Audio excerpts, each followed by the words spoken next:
You are living on automatic pilots, automatic default settings. You are not taking the lead in your own life. You are playing a supporting actor.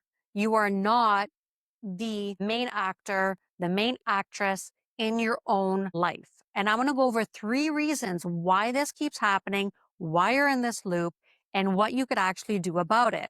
Number one, it's safer to play small because if you step out of line, if you get out of what's considered normal and you follow your own path, you take the lead in your own life, you're then going to be noticed. You are going to be seen. And especially if you're doing things in a whole different way than someone else, or how you were taught, or how you're supposed to do things. Many of us were actually taught to just have someone else tell us what to do, authority tell us what to do, because only authority knows. So when you're young, okay, that's parents. Of course, they're helping you throughout life. But then you're also taught to only listen to government systems, teachers, doctors. And even though, don't get me wrong, they have a lot of great information, what I'm trying to get at here is the energy is always give your power to someone else. Let someone else tell you how to live. You're supposed to follow them. You're supposed to be a follower. You're not supposed to lead and take charge of your own life. Be in your own purpose. Because if you do, something bad is going to happen. You're not going to be accepted, for example. And going into community type mentality that if you went out on your own, communities were so small that if you went out on your own, you wouldn't survive out there on your own. You needed to be part of community in order to survive. So you'd be, shunned. You'd be out of the community, and that's not safe. So that's number one right there is feeling safer to play small rather than to step into your own power, to follow your own intuition. Because let's face it, how many of us were actually taught to follow our intuition, to follow our inner guidance system? We were taught to just do what we are told to do. Because if you don't, you are going to be shamed. Watch the news. How often do you see that manipulation playing out on there? Number two, can't be too bossy.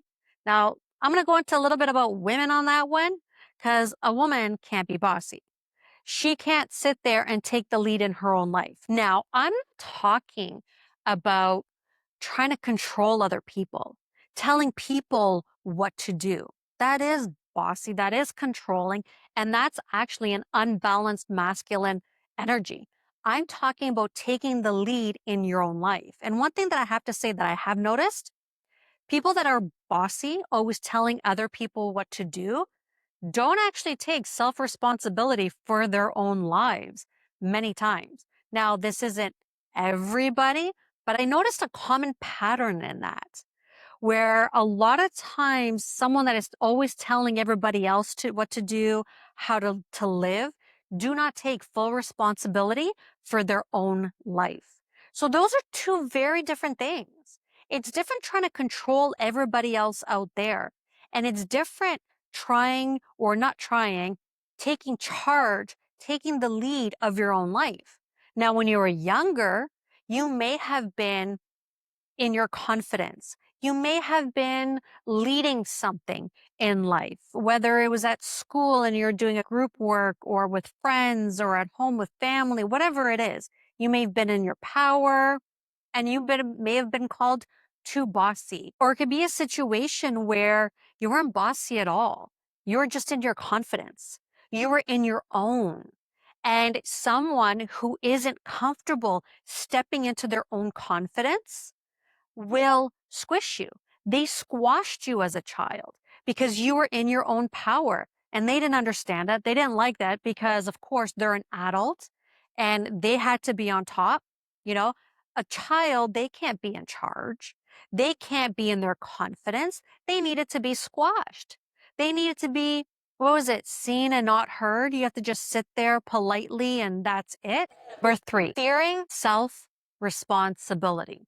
Because if you take radical self responsibility for your life, everything that's happened in your life, everything you've created in your life, everything that's happened in your life, the way you feel, your energy, all of it, then who's left to blame? You have no one to blame. That means it's all your fault. It's all on you and it's all your fault.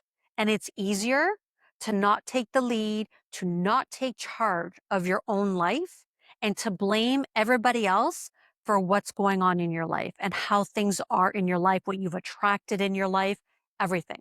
Now, I'd say this is the biggest one, is taking radical self-responsibility for your life.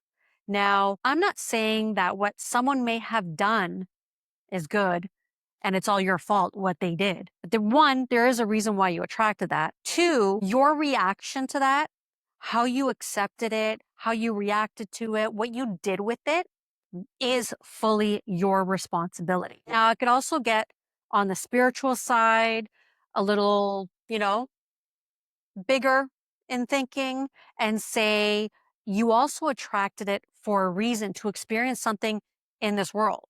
Now, as humans, we then define what is good and what is bad. But what if nothing was nothing? Everything is neutral and you came to experience this thing for one reason or another. So you still created it, even on a bigger scale, when you start to really look at the bigger picture beyond being in this realm that we're living in. And the thing is, when you take full responsibility, you are in your own power. When you blame others and you make them responsible for your life, you're actually giving them your power. And that's what's crazy is when you think about it, the way the ego works, it's like an automatic defense mechanism, a survival mechanism to blame everybody else for what's going on in your life because it's just like automatic in order to defend itself, to survive, all of that. Yet what you're actually doing is giving away your power to someone else. When you take full responsibility, radical self-responsibility for everything, you take your power back because you cannot control the way someone else is going to be.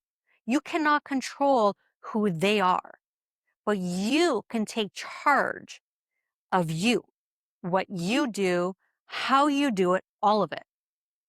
That is where your power is at. That's where not living in automatic default really lies, is taking self-responsibility and learning and seeing and observing yourself without any judgment, without any shame, no longer playing small at all, giving someone else their power. Forget about what everybody called you and what everybody says. When you're comfortable and you're confident in your own, people could sit there and make their comments, whatever, but it's going to be like, because you're going to know you. You're going to know you fully. You're going to know you where you came from when you take full responsibility. And if there's a mistake that you make, someone calls you out on it, you take responsibility. Ooh, oops. Yeah, I'm human. Yay. I came here to have a human experience. Yes, I have an ego. Yes, I have all these aspects to me. Yes, I'm not perfect, whatever that is. I love it. Imperfectly perfect. Because you are imperfectly perfect. Perfect, whole, and complete exactly really the way you are. It's just humans give it that good, bad, and all that. So if you want to stop repeating the same patterns, living on default, and letting go of the fear of taking the lead in your own life, ask yourself, what scares me about it? What does it mean? What does it remind me of when I was a child? What was the first time in my life where I felt small or safer to stay small or scared? And you can bring yourself slowly back in order to release that from your body because it comes down to it being in your body, that memory, that belief, that wound. 95% of our memories are in our bodies. So it's releasing that. So I'm going to include a tapping video where we're going to get into the release of the fear of really taking charge of your own life, being in default, and feeling safe to take the lead, to step out of the box in your own life.